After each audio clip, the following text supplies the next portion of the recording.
responsibility of the church to train its members is a sacred commitment to nurturing spiritual growth and maturity. Beyond the walls of worship, it becomes a transformative journey, a deliberate investment in equipping individuals with the wisdom, understanding, knowledge, and character to navigate the complexities of life. This training involves not just imparting doctrinal understanding, but instilling values, fostering a deep connection with Yahweh, and empowering each member to live out their faith authentically.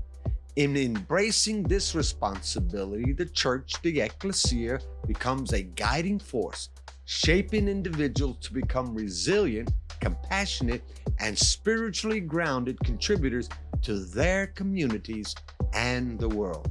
This is Dr. Ray, and welcome to this week's Hosea International Speaks. We left off last week with Yahweh showing his love to those who would follow after him. We said his love towards us, whom he loves, is governed by, notice, his law of righteousness and his holiness. The church, the ecclesia, is also obligated to raise up and train its members to be competent people with transformed lives in their community. With this, let's begin with some teaching that the ecclesia should be using today in the life or training others. And let us use as an example Jacob, because many of us have been in situations that are similar to him. When Jacob met Yahweh at Bethel, he negotiated his own course to Haran without a changed life. He only wanted the blessing and the protection of Yahweh without the transformed life. And for the next 20 years, he struggled against all odds. He struggled with his wife, he struggled with his brothers-in-laws, and he even struggled with his father-in-law.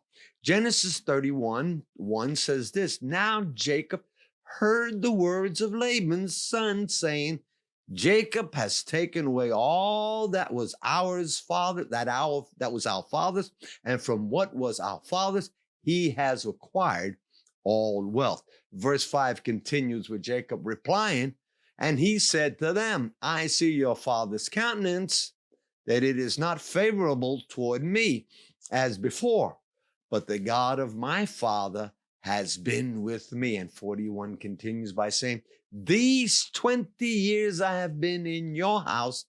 I served 14 years for 2 daughters and 6 years for your flock, and you changed my wages 10 times. It was at this time that Yahweh met Jacob again and told him to return to the land of his birthright. This is the land he will possess. This is the inheritance Yahweh had for him." While he dwelt in the strength of his own flesh, Yahweh was left on the fringes of his life. He trusted in his own wisdom and the God-given abilities Yahweh had invested in him, and he was able to pave his way among his relatives only for so long. He kept his head above water, so to say. This struggle of the flesh caused him deep sorrow and grief. He decided to obey Yahweh, finally, and return to his inheritance. Genesis chapter 31 and verse 30.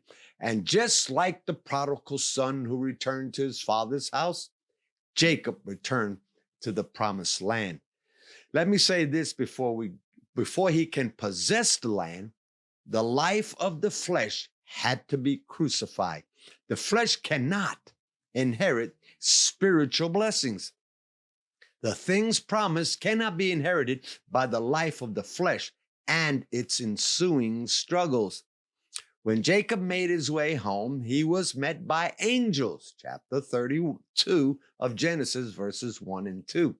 He encamped there that night as it was the safest place, as he was also fleeing from his brother Esau. Yahweh's presence provided protection for his wife and his children as he journeyed home. It is here that Yahweh met him again. Only this time he was transformed. It was here at Jabbok, or Jabbok, as some pronounce it, that brought an end to the flesh.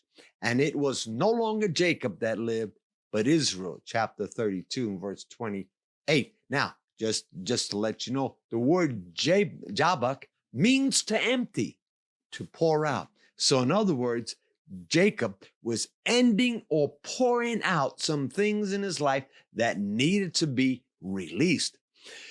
This Yahweh encountered signaled the beginning of a new day, the breaking of a new dawn, chapter 32, 24 of Genesis. This encounter also brought about permanent transformation, chapter 32, verse 28. Yahweh will single us out, deal with us specifically for his purpose. This encounter is also a personal encounter.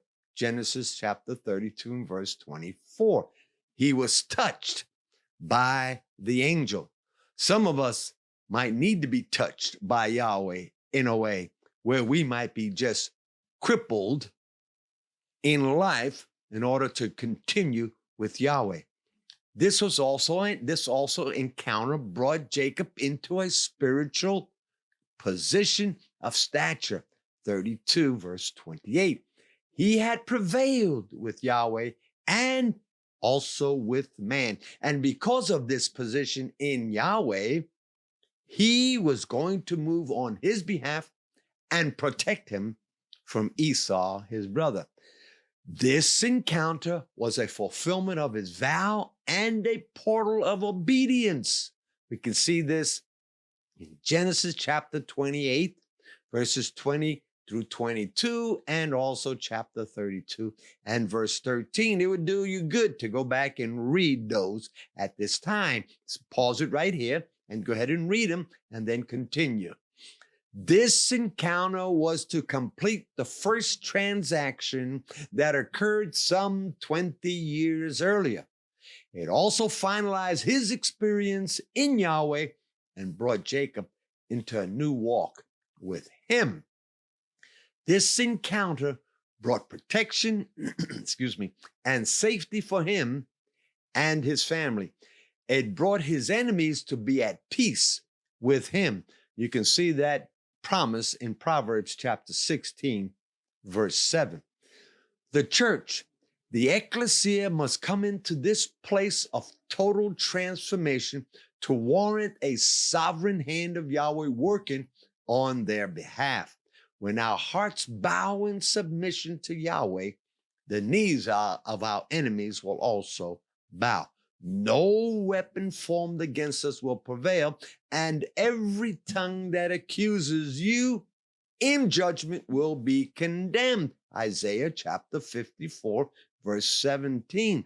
And the scripture tells us this is the heritage of the servants of Yahweh. 54:17 there also. Now, let's look at a New Testament person who went through transformation.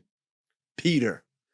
Peter became connected to the source of revelation flow from the Father, and he spoke with authority to declare that Jesus is the Christ. This supernatural access to Yahweh by the Spirit set Peter on a new path of transformation. All things come by the proceeding word of Yahweh, including the transformation of lives. Jesus said that Peter was blessed because this connection with the Father. Jesus, through the same process, declared that he would no longer be called Simon, but Peter. Notice in both illustrations, there was a name change.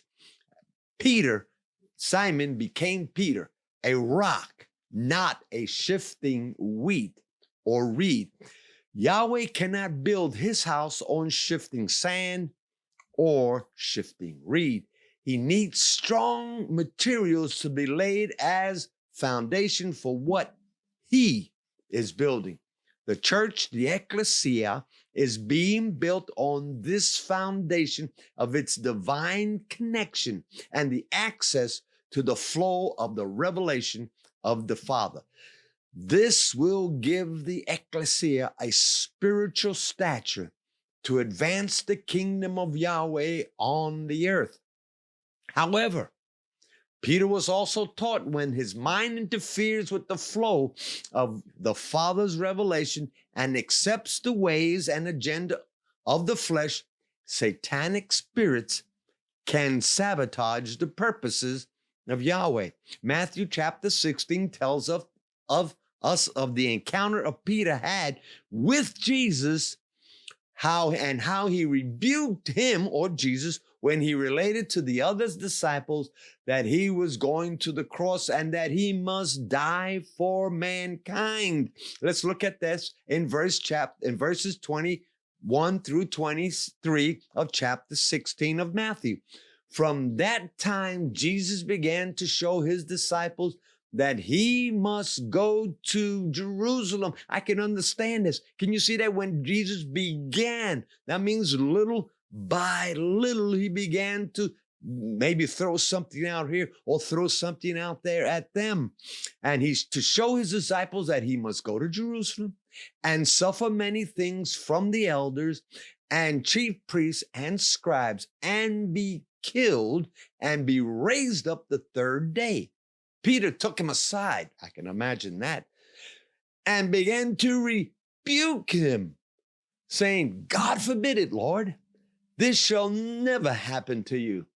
But he, Jesus, turned to Peter and said, get behind me, Satan. You are a stumbling block to me, for you are not setting your mind on God's interests, but Yahweh's. Peter also learned that even in the moments of glory at the Mount of Transfiguration, his mind could be tempted to wander off with good intentions and self-agendas. The road to hell is paved with good intentions. The Father rebuked him and told him to listen to his Son as Jesus the builder. Peter knew that this prophetic word of Yahweh must come sure within our hearts. Though it may be a little light, but it must be used consistently until the morning star rises in our hearts. The new day is dawning for the ecclesia. If she becomes the recipient of his proceeding word and becomes deeply transformed in their lives. And before we close this week, I would be negligent if I didn't speak to the ecclesia, to the pastors, and say that the church is the conscience of this government or any government. And it is the responsibility of the church, the ecclesia, to speak out on things contrary to the word of Yahweh. Pastors must stand up for Yahweh, for you are his mouthpiece in this time, in this season. Pastors, churches, open your eyes and see what is beginning to happen now. We must speak for Yahweh. We must be his mouthpiece. Well, if you enjoyed this week, go ahead and hit the like button that you see right about there. And so that you don't miss any of my future sessions, go ahead and subscribe to this channel. And if you still wish to give to Hosea International, use the QR code that is now there. Just go ahead and flash your camera on your phone and it will give you that position. Well, this is Dr. Ray, and I'll see you next week on Hosea International Speaks.